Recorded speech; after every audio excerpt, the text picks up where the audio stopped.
Mas afinal, por que raios sempre os narcisistas sempre voltam? Pode passar um ano, um mês, 10 anos, 30 anos, por que eles sempre tentam retornar? Esse vídeo vai ser longo, mas vai ser muito louco. É comprovado que o narcisista, na sua infância, sofreu uma parada no seu amadurecimento.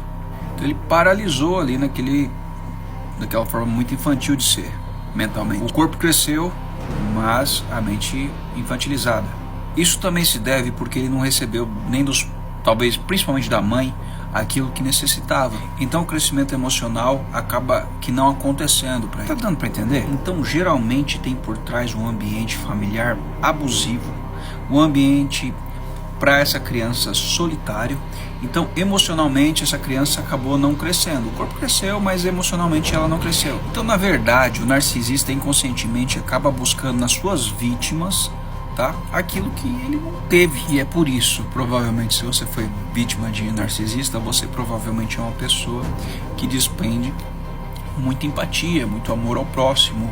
Você consegue se colocar muito bem no lugar do outro. Então na verdade é isso e exatamente isso, provavelmente, tá, que faltou isso na infância do narcisista, essa empatia, principalmente por conta dos pais, especialmente por conta da mãe. Então lá vai o narcisista pegar o empata para tentar fazer desse empata um pai ou uma mãe para poder suprir aquele vazio monstruoso que ele não teve na infância, que ele não pôde suprir na infância. Então de maneira muito infantilizada eles buscam alguém que eles possam fazer aquilo que eles quiserem, por exemplo, trair, ficar pisando na bola toda hora, fazer, enfim, as maiores atrocidades e ter ali sempre alguém que ele possa retornar, que ele possa voltar como se nada tivesse acontecido.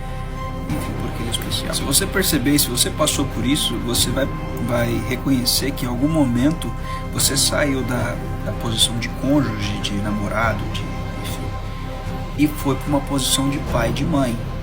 Você está conseguindo entender um pouquinho da raiz da parada? E um pai e mãe ruim, que mesmo o filho fazendo tudo que quer, não pode punir o pai, não pode punir o filho, entendeu? É aquele filho que, enfim, faz o pai e a mãe de gato e sapato. Então esse filho espera de um pai, primeiro, que ele não é filho, ele espera do outro que não é o pai e nem a mãe, que ele seja a mãe, e que esse filho possa fazer o que quiser com o pai e com a mãe. Você tá entendendo a maluquice disso tudo?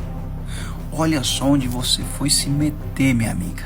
Meu amigo do céu, olha onde você foi amarrar seu burro. Mas calma, isso ainda pode piorar, e é bem pior do que isso, porque durante todo esse processo ele te preparou para que sempre ele pudesse fazer todas essas coisas e pudesse ainda retornar como uma pessoa perfeita.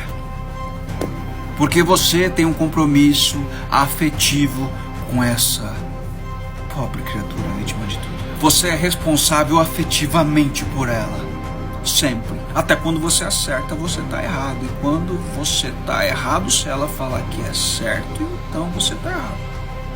Pô, peraí. É por isso que eu acho muito importante, principalmente na área da psicologia, quem já passou por isso, falar sobre isso. Porque isso é muito difícil de entender se não foi experimentado.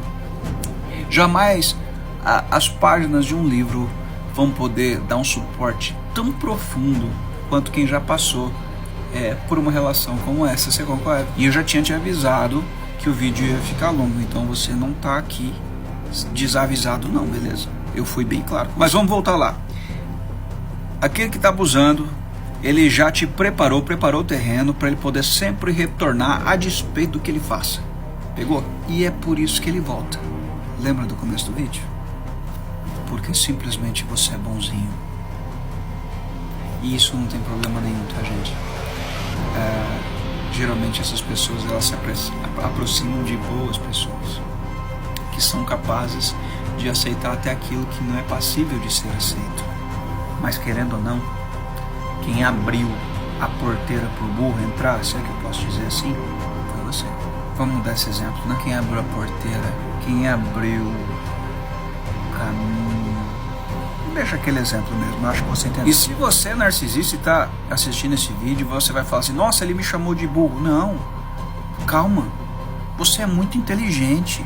Aliás, Você ama dizer isso para todas as suas vítimas, que você é super inteligente, não é mesmo? Então, basicamente, existe uma parcela de responsabilidade na vítima, que é de deixar essa pessoa entrar, fazer tudo o que faz e continuar aceitando novamente e permitindo que essa pessoa continue e continue e continue.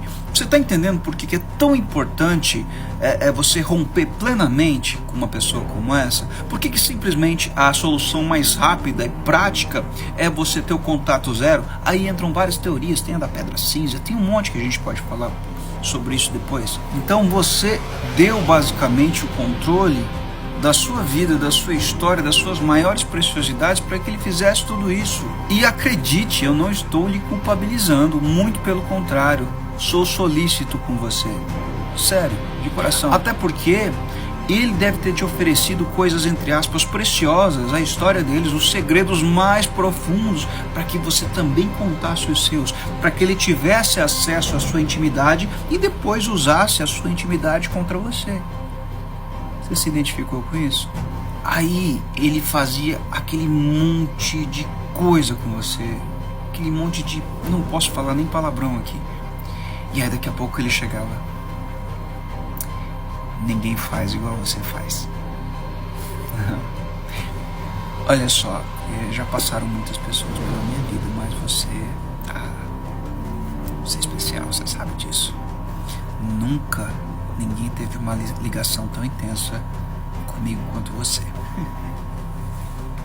Você também já acreditou nisso? Assim, geralmente narcisistas são ótimos na cama, viu? Sim. Isso é bem comum entre eles. Então é isso. É por isso que ele vai e depois ele volta. Ele vai em busca de outros suprimentos diferentes. E quando de repente ali onde ele está acabando o suprimento, ele quer retornar porque ele sabe que ali ele vai ter suprimento novamente. Porque afinal de contas ele já foi e já voltou diversas vezes. Porque afinal de contas, ele superior na mente dele, que ele pensa ser, ele pode ir e vir a hora que quiser. Ele já testou todos os seus gatilhos. Ele já fez prova com você, ele já te testou de todas as maneiras possíveis e impossíveis. Ele sabe como é que você reage. Então quando a gente te aconselha a falar assim, olha, não reaja, não faça, não é porque a gente quer que você seja idiota. É porque ele já sabe como é que vai ser a sua reação. Como é que na cabeça dele você não vai se render novamente a todo aquele encanto, a toda aquela perfeição? Olha só o que você vai perder. Você jamais vai encontrar alguém como eu.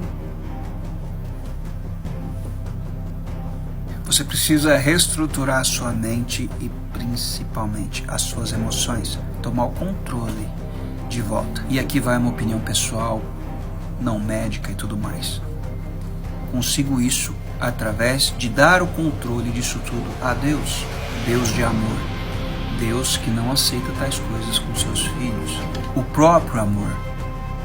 Compreendeu? Se você ama a Deus e convive com esse amor, como você não vai se amar? Logo, como é que você vai permitir atrocidades com você? Então você tem que dar uma certeza para o narcisista. A certeza de que se ele voltar, ele não vai mais encontrar lugar. Não vai mais encontrar retorno. O narcisista, ele sempre vai querer voltar porque ele sabe que ele mesmo deixou você apta para esse tipo de coisa. Será que alguém ficou aqui até o final? Eu gostaria muito de saber se alguém vai assistir esse vídeo até o final. Então não é só sair, é você entender o porquê que ele se achegou, que ele não pode mais voltar, ou seja, novamente uma metanoia, como a Bíblia diz. É isso que precisa acontecer, para que novos narcisistas não se aproximem novamente de você. Então não é só sair, é sair, se amar, se curar, se tratar, ter uma renovação, uma transformação de mente. Então se ame muito, estude muito sobre isso e transforme a sua mente, porque eu quero te ver muito bem. E se esse vídeo fez algum sentido para você, por favor, curta a página, curta o vídeo, compartilhe com alguém e principalmente ajude outras pessoas.